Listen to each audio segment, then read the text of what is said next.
O lugar que é bom pra mim é onde eu quiser estar. A estrela ainda brilha, ela é quem vai me guiar. Ser guerreira é minha sina, batalhando pra vencer. Tenho voz pra ser ouvida, tenho sonhos pra viver. Não vão mais conseguir me anular, me calar. Ninguém vai me impedir de cantar e lutar. Seja em casa, no campo, na rua ou na praça, chega de mordaça, agora eu vou falar.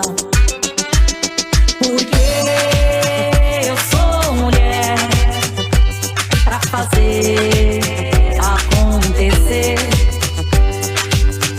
Eu sou uma delas, são elas por elas, ocupando os espaços de poder.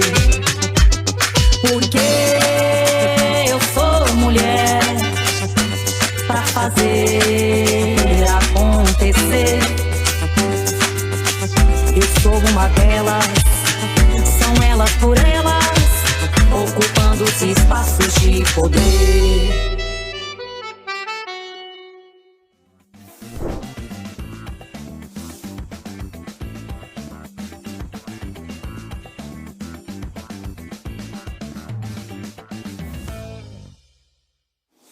Quando a gente diz que a gente está comendo um feijão, um arroz ou um milho sem veneno, é porque tem um camponês, tem uma camponesa em algum lugar do nosso país produzindo alimentos saudáveis.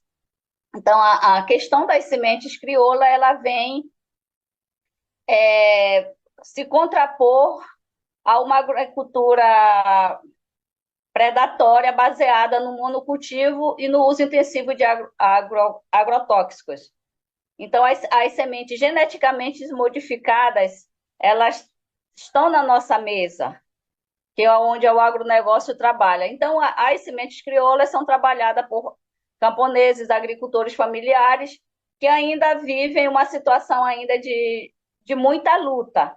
A luta pela terra, a luta por investimento para a agricultura familiar e a partir da implementação da Lei de Sementes e Muda e Lei de Proteção de Cultivares e a Lei de Patentes, elas impactam diretamente na agrobiodiversidade e no direito dos camponeses à preservação e multiplicação das sementes crioulas como uma prática mantida ao longo dos séculos. A Lei de Sementes Brasileiras, eu queria falar um pouco sobre essa questão, que é importante a gente conhecer como é que essa política vem impactar a vida de muitos camponeses e camponesas. A Lei de Sementes Brasileira exclui não só grande parte dos agricultores, que não têm condições de comprar as sementes que preferem usar, que são sementes adaptadas às condições locais, mas também marginaliza as espécies e variedades que os sistemas formais não têm interesse em produzir. Assim, atende principalmente a interesses privados e não aos interesses dos agricultores familiares, tradicionais e locais. Então, no campo, essas ameaças acontecem com a contaminação das sementes crioulas por meio do cruzamento com variedades transgênicas plantadas próximas. Então, temos diversos registros, por exemplo, em Goiás e Sergipe, de camponeses que estão perdendo suas variedades locais, muitas das vezes de maneira irreversível, como é o caso da variedade do milho taquaral, na região sudeste de Goiás. Mas vale ressaltar a disseminação das sementes transgênicas em Goiás e Sergipe tem afetado a cultura alimentar do milho, no campo e na cidade, quando se diz que o milho transgênico não se come. Ao mesmo tempo, esse mesmo milho predomina nos produtos beneficiados pelas indústrias e ofertas à população. Um exemplo é a farinha de cuscuz, acho que todo mundo conhece lá no seu supermercado, o flocão, que nos mercados com o gelo de transgenia e é largamente comercializado e consumido. Então, vamos ter cuidado com o que nós estamos comendo. Então, a pauta das sementes crioula,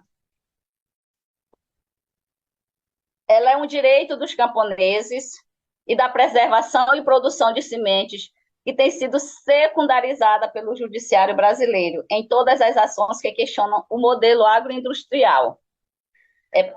Então, é preciso mais do que nunca potencializar iniciativas em defesa dos camponeses, das sementes crioula e protegendo o conhecimento e a prática das comunidades tradicionais.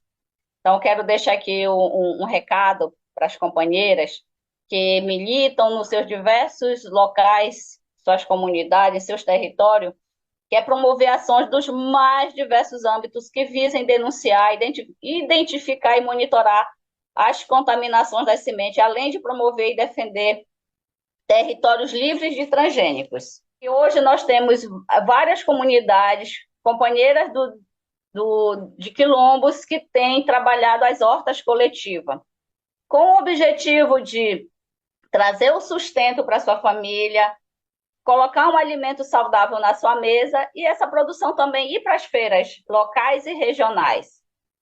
Por exemplo, as companheiras lá de Mãe do Rio e as companheiras de Irituia, são 2 municípios do Nordeste paraense, que trabalham as hortas coletivas na perspectiva agroflorestais para manutenção e preservação dessas áreas verdes, da floresta, também de se produzir um alimento saudável. Então, as hortas coletivas, elas têm empoderado as mulheres, porque não é só a geração de trabalho, mas também a formação política dessas mulheres, para elas entenderem o que é associativismo, o que é cooperativismo, o seu papel na sociedade local, regional. A partir dessas vivências, elas também aprenderam a participar de espaços de discussões como de conferência, conselhos de direito de desenvolvimento rural sustentável, meio ambiente, direito das mulheres. Então, essas mulheres que estão nos seus territórios, lutando e protegendo pela preservação ambiental e pela garantia de direitos, as hortas coletivas traz um aprendizado, traz um processo pedagógico para essas mulheres. Quando a gente vai falar um pouco da saúde da população negra, é preciso que a gente faça alguns resgates históricos, e esses resgates históricos, muitas vezes, eles ainda nos trazem muita dor e sofrimento, né? E recordar o quanto o nosso povo sofreu e ainda sofre as iniquidades, né? De um projeto político de poder da branquitude. E essa população negra, quando ela chega no Brasil, no início do século XVI, né, por volta de 1540, que começa a chegar as primeiras embarcações, né, ela foi escravizada não por ser uma raça inferior, muito pelo contrário, ela foi escravizada porque ela era detentora de saber da agricultura, detentora de saber da fundição de ferramentas, do metal, né? Então, os vários saberes da arquitetura, né, inclusive da saúde. A história que nos legaram mostra o quanto, né, na Etiópia, né, no próprio Egito, em tantos outros países da África, né, que foram invadidos, o quanto nós tínhamos de saber, inclusive bibliotecas importantes que foram todas dizimadas. Alguns desses livros foram levados e foram, inclusive, reutilizados para saber, né, de outros pesquisadores, estudiosos, filósofos, né, médicos, e que, na realidade, negaram essa informação, esse saber dos povos africanos. Então, falar um pouco da saúde da população negra é a gente remontar a esse processo histórico e lembrar que nós temos 350 anos de escravidão, tivemos 350 anos de escravidão, né? E a saúde da população negra ela foi sistematicamente negligenciada, como até hoje é. Além da negligência, também todas as formas de violência que sofreram o nosso povo. No início do século XX, né, e no século XXI, né, vivemos o processo do branqueamento, né, onde foram trazidos os imigrantes, porque nós éramos mais de 2/3 da população brasileira. E aí, nesse processo da Constituição enquanto sociedade, nos foram negado o direito à saúde, também foi negado o direito à educação, né? Foi negado o direito à terra. A lei de terras proibia, na época, os negros terem posses. Então, a escravidão, ela nos jogou para as ruas, nos jogou para os guetos, e tivemos que sobreviver, né? E continuar a resistência para garantir a nossa visibilidade, para mostrar que nós existimos, que nós estávamos aqui. A história não conta a nossa verdadeira história, a história é contada sobre a ótica do colonizador e não de quem foi colonizado. Quando o processo de saúde se instala no Brasil, já no início do século XX, né, nós não tínhamos SUS, não tínhamos sistema de saúde. Todo o processo da educação, da saúde pública, ele era empírico, ele era através dos saberes que foram trazidos dos africanos que foram escravizados, dos indígenas, né, que eram, inclusive, estudados por muitos os boticários, que hoje são considerados, que tornaram-se os farmacêuticos, a profissão do farmacêutico se origina nos boticários. Então, nós não tínhamos políticas de saúde, e a saúde pública que se tinha, infelizmente, ela era feita através, né, desses saberes ancestrais trazidos pelos povos africanos e dos nossos povos originários que aqui estavam.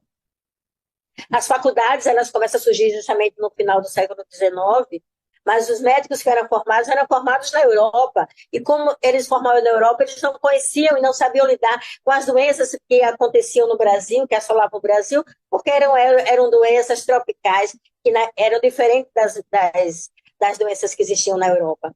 Então, toda essa miscelânea, né, dentro desse contexto histórico, é para que a gente possa perceber que os saberes ancestrais, o saber do cuidado, tanto dos povos originários quanto dos povos africanos tradicionais, eles foram a base do cuidado da saúde pública desse país, né? Não existíamos instituído nenhum tipo de políticas públicas no campo da saúde. E quando surgiram os primeiros hospitais, eram nosocômios para internar pacientes psiquiátricos, pacientes com lepra e tuberculose, e as santas casas que cuidavam dessas pessoas que tinham uma baixa renda, né, mas que viviam na área urbana. A população negra não tinha acesso. Ela era completamente negligenciada, porque era invisibilizada. Mas foram esses saberes que cuidaram do nosso povo e que cuidam muito do nosso povo até hoje.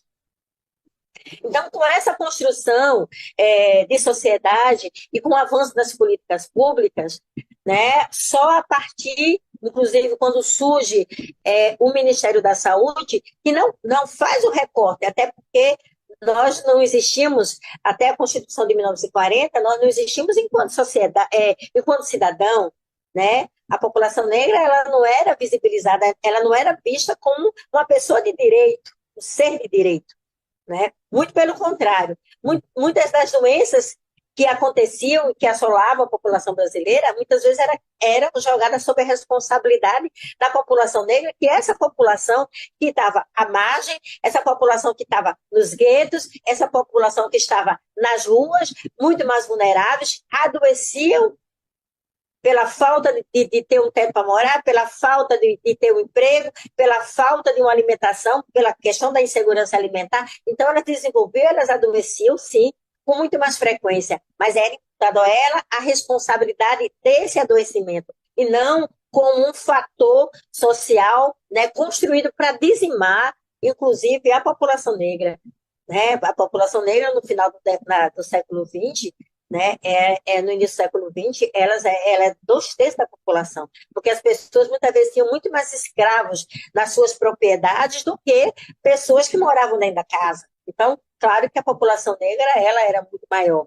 E o processo de eugenia com a vida dos imigrantes foi justamente para isso. Mas os imigrantes também vieram com o processo de adoecimento, fugindo da peste na Europa, que dizimou muitos e muitos habitantes na Europa.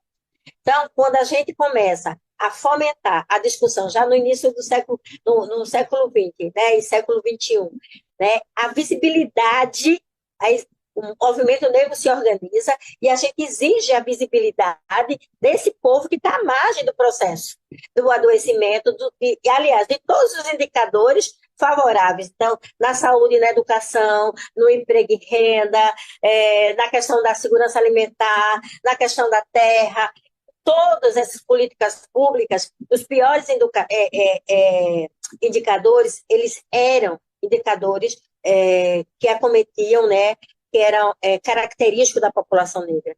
E muito interessante é que quando começa a organização do movimento negro no Brasil, o Teatro Negro, né, e tantas outras, os jornais, né, os folhetins. Então, o que é que acontece? Nesse processo, começa a se disseminar um pouco, né, dessa realidade da população negra.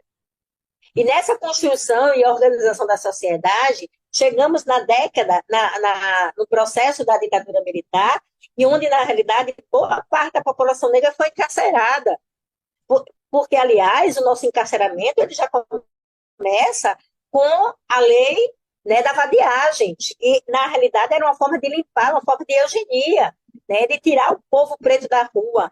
Quando, na questão, na lei do café com leite, né, foi proibido uma lei que os negros não podiam migrar do Nordeste para Rio e São Paulo, em Minas Gerais. Também uma forma de eugenia. Então, aí eles fizeram todas as estratégias para dizimar a população negra, né?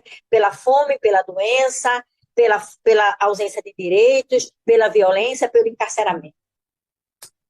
Então, quando chegamos na década de 70, que quando começam os movimentos se organizarem mais de forma mais efetiva, né, começam, inclusive, a participar do processo da redemocratização, começa a população negra também a ter acesso mais à educação formal.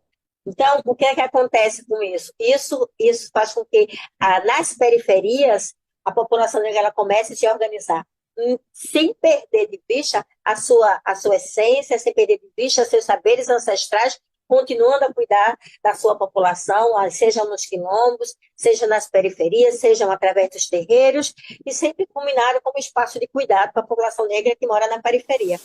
Vou começar trazendo um questionamento, um desafio, que são perguntas que a gente ouve muito no nosso dia a dia. O que a gente faz para se comunicar com as bases? Porque sempre quem votou em nós, sempre quem votou no Partido dos Trabalhadores, sempre quem votou no campo da esquerda, também, claro que temos uma parcela de voto intelectual, universitário e tudo mais, mas quem sempre, para quem o Partido dos Trabalhadores sempre trabalhou, para quem o Partido dos Trabalhadores quem realmente elegeu o Lula pela primeira vez, é nada mais, nada menos do que a base, o povo trabalhador. E os questionamentos que a gente ouve todos os dias, seja na Câmara, seja nas rodas de conversa de bar, seja nas nossas reuniões e tudo mais, como se comunicar com a base. E aí, companheiras, né, vamos falar voltado também para as mulheres, né, porque esse é o foco desse programa. Companheiras, como conversar com a base? A gente escuta muito por aí, aprender a falar com o povo, mas eu pergunto, como é que a gente vai saber falar com a base se a gente não é a base? Então eu vou trazer o protagonismo para nós. Nós que somos base, é nós que precisamos ampliar a comunicação. Não adianta os grandes gestores de comunicação, os grandes comunicadores intelectuais, PhD e não sei o que, em comunicação, em ciência política, em marketing eleitoral e tudo mais, se nós, a base, não fomos os principais porta-vozes e comunicadores do nosso trabalho na política, das nossas pautas, daquilo que nós precisamos de demandar e daquilo que nós também estamos recebendo. Então, vindo no tema também que é comunicação popular, eu acredito que é dizer o que o povo precisa saber. Mas para isso não adianta uma fórmula de marketing, nem dicionário de sinônimos. Por exemplo, quando falo em base, nós somos base. Se você é mulher, você sabe falar com mulher. Se você é mãe solo, você sabe falar com outras mães solos. Se você já passou perrengue no posto de saúde, você sabe falar de saúde de verdade. Então, eu quero ampliar a lógica da comunicação, dizendo que todos nós somos atores de comunicação. A comunicação popular, ela nasce na vivência. E quando a gente fala da nossa realidade, a mensagem chega. Porque nada melhor do que a base para falar com a base, o popular para falar com o popular. O maior exemplo que nós temos disso, que eu acho que é a prova do que eu estou querendo falar aqui para vocês, é o presidente Lula. Para mim, o presidente Lula ele é a maior liderança política do planeta. O Lula, nós tivemos outros populares, populistas, outros fenômenos no planeta, no Ocidente, no Oriente, que foram importantes também na luta dos excluídos e que também estiveram no campo da esquerda. Só que o presidente Lula, ele é o único que ele realmente vem da base. Então, por que eu considero o Lula o fenômeno? Uma das maiores figuras, uma pessoa que ele vai para a disputa eleitoral, ele ganha. A única pessoa que foi presidente do Brasil 3 vezes e provavelmente vai ser pela 4ª vez também, porque ele é a base. O Lula sabe falar como base. O maior comunicador que nós temos hoje no campo da esquerda é o próprio Lula. Ele pega um microfone, ele sabe falar o que as pessoas precisam ouvir. Ele mesmo sabe reproduzir o que as pessoas querem. Então, aqui voltando na causa das mulheres, nós mulheres sabemos falar o que as mulheres querem, por isso que precisamos de mais mulheres no poder, de mais mulheres demandando, de mais mulheres participando. Então, se a fala aqui é sobre comunicação, é aí que nós precisamos chegar. Todos nós somos elementos comunicadores das nossas próprias pautas, da nossa base, unidos coletivamente com outras pessoas que têm pautas em comum com a gente. Então, quando a gente fala da nossa realidade, a mensagem chega. A disputa política não se ganha só com leis e projetos. Claro que isso é muito importante, mas ela também se ganha na sociedade civil. Se ganha com palavra dita com coragem, no lugar certo, na hora certa e com o povo certo. Aí agora, vindo para o mandato. Eu queria falar também sobre mandatos parlamentares, que é a área que eu atuo como assessora de comunicação, assessora de comunicação política, que também tem uma diferença grande, né? Porque quando a gente faz assessoria de comunicação política, a gente tem que ter uma visão política das coisas. Comunicar um mandato é mais do que contar o que o parlamentar faz. É sobre construir sentido coletivo, disputar narrativa, né? Nós temos que disputar as nossas narrativas e fortalecer o nosso projeto político. Todos nós temos um projeto político. Seja esse projeto político, nosso projeto pode ser a igualdade de gênero, a igualdade salarial, são projetos políticos, e esse projeto político ele precisa ser exposto todos os dias, ele precisa ser repetido. E para isso a gente precisa romper com a lógica tradicional da comunicação institucional. Talvez a nossa falha seja ser muito institucional na nossa comunicação. Aquela linguagem fria, distante, cheia de termos técnicos. Isso afasta o povo. A boa comunicação popular, ela é quente, ela é direta, ela é afetiva, é política e feita em voz alta. É aquela comunicação mesmo que às vezes está na fila do posto de saúde e você vai falar para alguém: sabia que agora tem mais um médico atendendo aqui no nosso município? Por quê? Porque o programa Presidente trouxe mais médicos para cá. Sabia que agora vamos ter mais especialistas? Porque agora tem um programa chamado Agora Tem Especialistas. Vai diminuir essa fila que é o grande perrengue da saúde. Sabia que agora você pode denunciar a violência contra a mulher assim, assim, assim? Essa comunicação é a comunicação popular. É a comunicação que a gente faz na base. E assim a gente precisa de seres que vão à base, de pessoas que são a base para fazer essa comunicação. Eu acho que pode ser uma crítica bem pesada, que não adianta a gente mandar fazer comunicação falar talvez de saúde, alguém que nunca pisou em um posto de saúde, entende? Então, talvez a gente precise fazer esse tipo de comunicação. Ah, mas a extrema-direita faz muito bem a comunicação e são feitas por pessoas que nunca pisaram, mas eles trabalham com fake news, com desinformação e com coisa muito manipuladora. E esse não é o nosso caráter. O nosso caráter é fazer a base e falar com a base, que é a origem do nosso partido desde o começo, né? Aí, para prosseguir, eu tenho aqui para passar para vocês, eu vou colocar um slide aqui na tela para a gente falar um pouco sobre um relatório. Saiu recentemente não, foi no final de 2023, um relatório que mostra um pouco das desigualdades digitais. Eu queria falar um pouco disso. O relatório das desigualdades digitais, que traz especialmente um dado importante para nós mulheres. As mulheres, especialmente as de baixa renda, são maioria nas redes, baseada em proximidade, que são redes de proximidade, vocês vão entender quais. WhatsApp, Instagram, que você troca mensagem, sabe? Aquela rede que parece que rola um pouco mais de afeto. Então, nessas redes, a maioria da presença é feminina. Mas ainda elas têm menos acesso a informações políticas estruturadas. Ao mesmo tempo, os homens consomem mais conteúdos no YouTube, Telegram e LinkedIn, onde circulam muitas fake news e muitas desinformações. Os outros lados também circulam.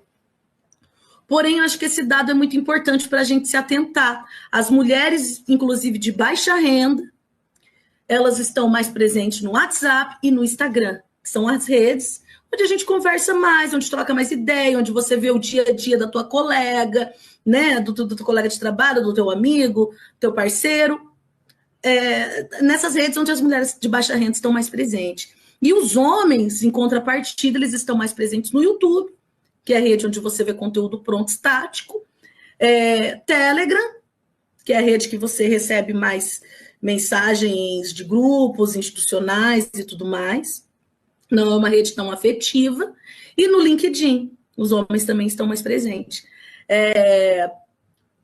Outro dado, conteúdos da extrema-direita, como Jovem Pan, são consumidos até 100% mais por homens do que por mulheres.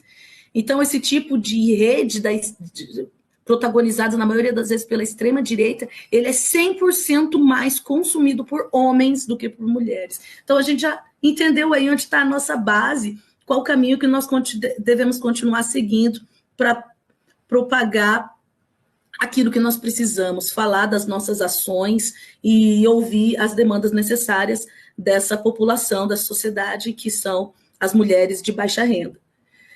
Ou seja, a gente faz diferente, mas ainda não é suficiente. A desigualdade digital impede muitas mulheres de participar plenamente do debate público, porque nessas redes elas não estão tão presentes à política institucional.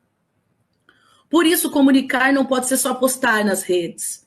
Tem que ser fazer chegar, tem que ser traduzir, tem que ser ouvir em voz alta.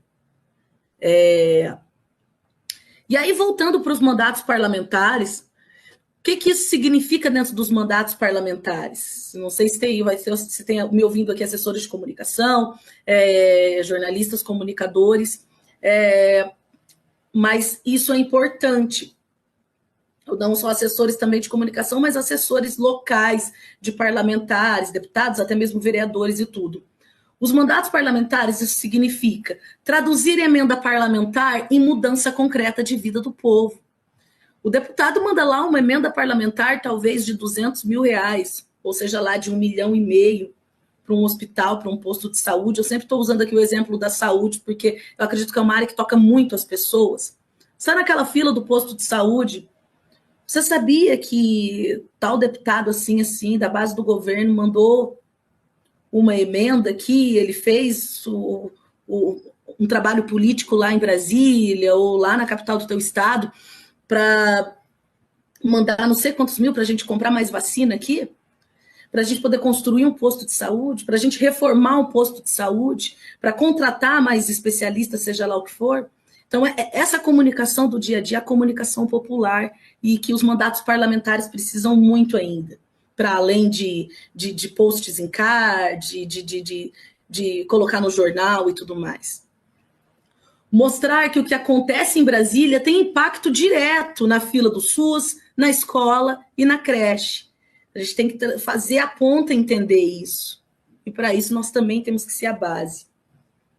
Usar redes sociais, sim, mas também panfletagem, rádio comunitária, grupo de WhatsApp e roda de conversa. Eu trabalho com uma deputada de Santa Catarina e lá tem um dado de cada 10 catarinenses, 8 ouvem rádios. As pessoas acham ainda que o rádio é um meio de comunicação que está apagado e tudo mais. Não, gente, as pessoas ouvem muito rádio de manhã, indo trabalhar, no ambiente de trabalho. O rádio ainda é um instrumento muito forte e ali tem que ser veiculado as nossas ações, todos os dias. E as pessoas ouvem muito as rádios locais, não só os programas nacionais. As pessoas querem saber o que está acontecendo na sua cidade, o que está acontecendo no seu bairro, quando que vão construir um posto de saúde novo, quando que vão asfaltar aquela rua. E aí que nós temos que chegar a essa comunicação popular. Olha pro céu, meu amor, vê como ele está lindo. Olha para aquele balão multicor que lá do céu vem surgindo. Como é que começou essa festa? Evidentemente que nós temos como pano de fundo o processo de colonização que nós sofremos ou que foi imposto para o povo do Brasil. É uma festa que tem origem na Europa pré-cristã, onde os povos celtas celebravam o solstício de verão, com fogueiras e danças. Então, celebrar a colheita, celebrar a abundância é uma das formas de origem dessa festa. E aí, né, com o cristianismo, que passou a homenagear os santos, que são aqui, que eu coloquei aqui, ó, Santo Antônio, São João e São Pedro. E aí se configurou um ciclo junino, que aqui nós concluímos com a festa de Santana. Por coincidência, a minha família é toda Santana. Eu sou Ana Maria de Santana. Muita santidade, não é isso? Mas, e aí, como a gente fazia a festa na rua, eu fiquei presa praticamente assim por 14 anos, eu não ia para canto nenhum, fazer festa em canto nenhum. Então, no dia de Santana, a gente sempre fazia um arrasta-bucha aqui para fechar esse ciclo. Então, a gente diz que o ciclo junino se encerra na festa de Santana, ou seja, Santa Ana, mãe de Maria, uma mulher também que contribuiu, como nós estamos contribuindo, para dar visibilidade à nossa força, ao nosso calor, o nosso protagonismo. E aí, evidentemente que no Brasil, a festa junina europeia, ela foi incorporada às culturas indígenas e africanas. E aí ficou muito melhor, né?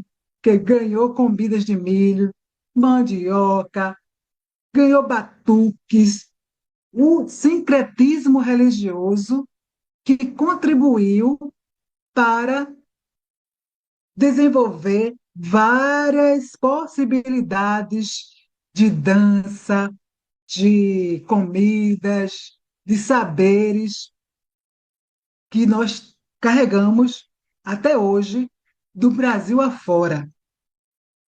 O tema é a festa junina no Brasil, aí eu fui, né, evidentemente, buscar os elementos em outros lugares. Como eu sou de Olinda, esqueci de falar, a terra do frevo e do maracatu, e o Nordeste, a festa junina ela é muito mais forte. Evidentemente que por aí afora, no Brasil adentro, ela é festejada genuinamente de acordo com as tradições, com o que tem de bom em cada lugar, em cada território. No Nordeste, ela se fortaleceu como um símbolo de colheita, resistência à seca. É uma celebração de uma identidade regional maravilhosa. Então, e as quadrilhas, né? As quadrilhas, elas estão em vários lugares do território brasileiro, mas aqui no Nordeste, sem sombra de dúvida, ela se propaga de uma forma muito mais contundente. As quadrilhas já vieram da quadrille francesa e foram adaptadas como encenações populares com personagens que retratam o cotidiano da vida das pessoas, né? Somente no cenário do sertão nordestino. Tem o noivo, a noiva, o padre, o delegado, e outros símbolos de resistência da cultura popular, e tem o Lampião, tem Maria Bonita, inclusive, estou eu aqui fazendo alusão a esta mulher, a Maria Bonita, né, que nas quadrilhas nossas aqui não pode faltar essa personagem importante. Eu sei que é outra história, mas é importante a gente colocar que nós estamos aqui no território eminentemente feminista. Então, Maria Bonita, né, eu adoro ela, porque ela foi um símbolo de uma mulher à frente do seu tempo. O nome verdadeiro de Maria Bonita é Maria Gomes de Oliveira. Dizem, em alguns escritores, que ela era chamada de Maria Deia. Então, foi uma jovem que abandonou o casamento para se juntar ao bando de Lampião. Então, teve muita perseguição do pai, né? Mas, ao mesmo tempo, não foi uma mulher que foi para o bando de Lampião fazer qualquer coisa. Ela rompeu com padrões da época, tornou-se uma companheira, mas uma estrategista, uma guerreira. É um símbolo de força feminista, ou melhor, de força feminina. E várias outras meninas, né, da época seguiram um pouco o caminho de Maria Bonita. Evidentemente, foi assassinada muito cedo, aos 27 anos, né? Digamos que na flor da idade, mas essa aí é outra história. O importante é que, em cada época, em cada tempo, em cada manifestação cultural, a gente precisa relembrar, honrar mulheres que se colocaram em uma posição de destaque, nos dando, inclusive, a possibilidade de estarmos onde nós estamos. Porque houveram mulheres que trilharam esse caminho, inclusive deram sua vida, foram assassinadas por, digamos assim, ousar ser quem elas foram. Então, eu acho muito importante que nas quadrilhas juninas tragam esse personagem. E aí, para encerrar esse tema da quadrilha, é importante que as quadrilhas elas têm outro papel social importantíssimo, a da inclusão. A população LGBTQIA+,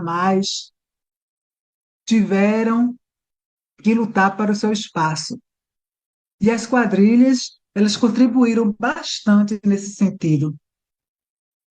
Quando nós começamos os concursos aqui na minha comunidade, que haviam várias participações dessa população, houve preconceito, houve críticas, mas, ao mesmo tempo, houve acolhimento. Acolhimento de uma população que estava com invisibilidade e que foi, aos poucos, se tornando protagonista nesse papel. Então, eu acho muito importante esse papel da quadrilha na visibilidade da população LGBTQIA+. Outra função importante das quadrilhas é trazer agora, nas quadrilhas estilizadas, temas de reflexão social. Imagine que este ano nós temos uma quadrilha aqui do Recife, que trouxe, mito eu, aqui em Pernambuco, o tema do MST, trazendo toda a questão da luta pela terra. Isso contribui para uma reflexão e empoderamento dos temas sociais que envolvem a nossa população e que outra margem da população não conhece ou marginaliza. E a quadrilha ela consegue trazer com muita leveza, com muita sortificação, os temas sociais relevantes para a nossa sociedade. Não é isso?